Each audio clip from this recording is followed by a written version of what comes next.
Deseando amar. Bolero de Berna a Bogotá. Por Carlos Rojas Cocoma.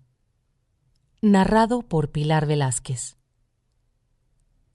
En mi cabeza suena quizás, quizás, quizás, el bolero de Osvaldo Farrés como una melodía que nunca se acaba, en especial desde que Wong Kar-wai lo utilizó para su célebre película Deseando amar del año 2000.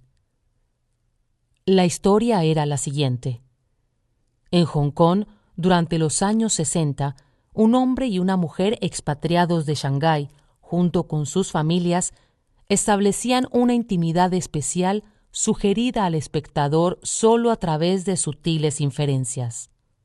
Con una bella edición de planos muy cerrados, boleros cubanos y miradas, el director narró una historia de amor y desengaño a través de símbolos, frases cotidianas y gestos en los pasillos de un edificio antiguo. En Deseando amar, la extrañeza de una historia de amor en Hong Kong con música cubana iba más lejos. La versión cantada de la película es la de Nat King Cole, que con su timbre de voz y el sonido de la letra R, que se resiente y ablanda en el acento anglosajón, me recordaba que él también se apropiaba culturalmente de unos versos que no eran suyos. Así que, unido a las estrofas del bolero cubano, el acento estadounidense, los primeros planos de actores chinos vestidos a la occidental y una situación de dos vecinos que se atraen, pero a los que resulta imposible estar juntos, se condensaban en una tragedia única.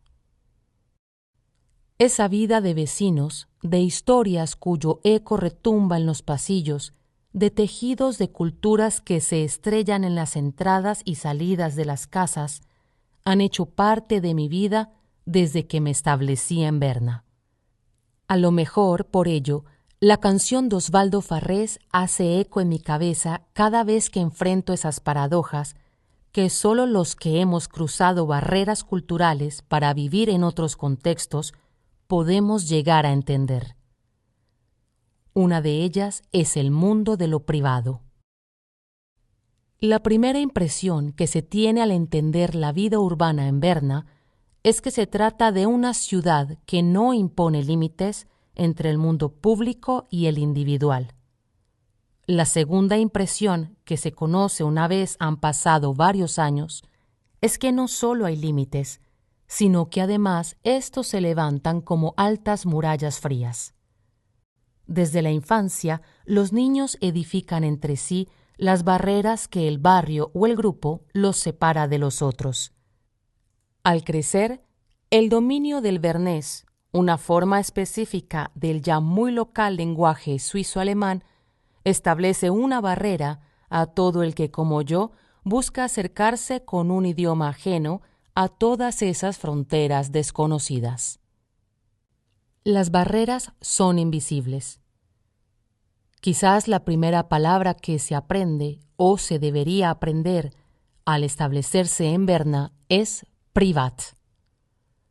La traducción es simple, además porque su herencia no es sajona, sino latina. Privatus, del verbo privare. Debería significar lo mismo que significa en Colombia, y no sería jamás un problema si no estuviera en el centro de la existencia de la mentalidad suiza. En las líneas dibujadas de los parqueaderos, privat. En los prados de los jardines, privat. En las callejuelas peatonales, privat. En las guarderías para niños, privat. En el sistema de salud, privat. En los gatos que cruzan la calle, privat. En algunas playas de los lagos, privat. Como el bolero cubano, solo que en lugar de quizás, privat, privat, privat. La primera vez que escuché el grito de privat en Berna fue cuando atravesaba un sendero peatonal con mi hijo de 3 años y me encontré con una pequeña puerta metálica entreabierta. La crucé de modo desprevenido hasta que escuché, desde el balcón de un tercer piso, a un anciano que me gritó con energía suficiente para ser escuchado en los balcones aledaños. Es ist privat. Podía ser curioso entender qué hacía un anciano en camiseta una mañana de otoño al aire libre si no me hubiera tomado por sorpresa el reconocer que violaba una frontera indebida. Solo ahí me di cuenta que el sendero peatonal por el que pasaba, como muchos senderos que tiene la ciudad, estaba restringido exclusivamente a los habitantes de los edificios contiguos. Así como esa frontera, muchas otras comencé a identificarlas con esfuerzo. Hacen parte de la arquitectura de la ciudad. Otras solo se reconocen habitando, como lo es el hecho de identificar qué juguetes usar en el parque, a quién se puede dar un beso en la mejilla o 3 al estilo suizo, y a quién se le puede invitar a la casa. A veces creo que esas barreras que los ciudadanos edifican desde la infancia son las que finalizan en una soledad aislada en sus barreras que, y esto no debería sorprendernos, desembocan en un problema de salud pública. De alguna manera en Bogotá, el sentido de propiedad es proporcional al lugar de honor que define a un individuo. Tener poco o nada, lo que fue siempre mi caso, nos enfrentaba a otro tipo de barreras, y siempre hubo una distinción entre las cualidades del espacio privado a diferencia del público. Era importante poner una barrera entre lo que es accesible para todos de lo que es exclusivo para algunos. Para comenzar, mientras lo privado se entendía con características positivas como seguro, limpio, organizado o eficiente, lo público se articulaba con adjetivos opuestos: inseguro, sucio, desordenado, ineficiente. Unicentro era un referente de espacio privado, mientras el barrio La Candelaria era un referente del espacio público.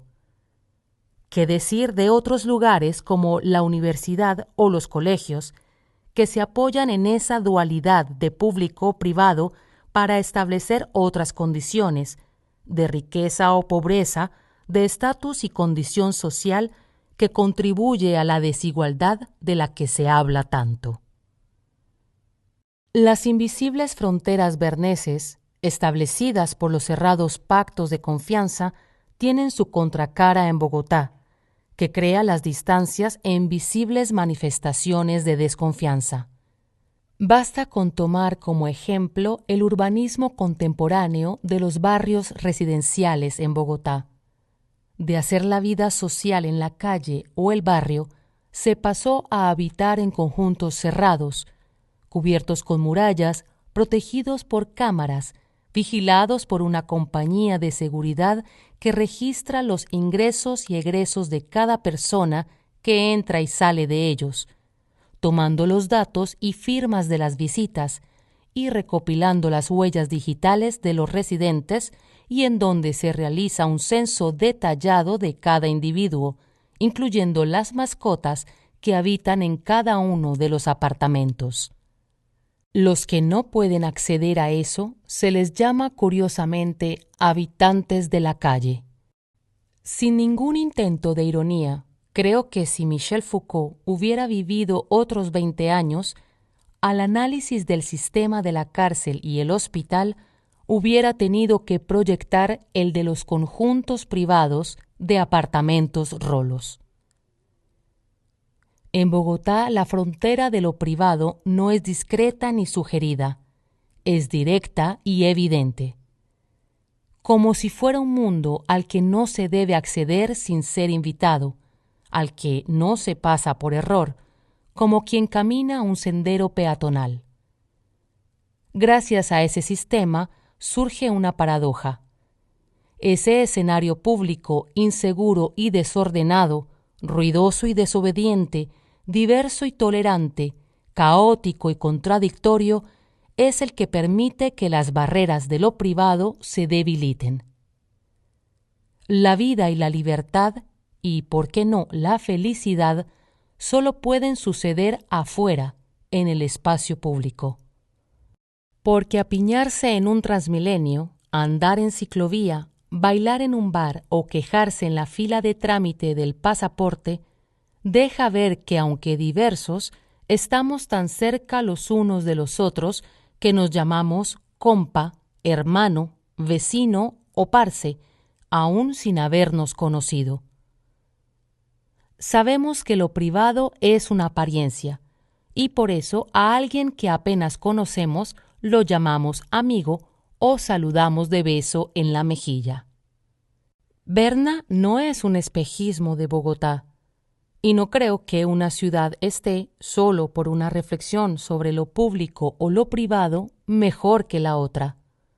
No obstante, cuando lo público y lo privado se difuminan, las historias de amor que suceden en los pasillos privados pueden suceder en las plazas, y las historias se pueden contar con lentes granangulares, opuestos a los de la película de Wong Kar-wai.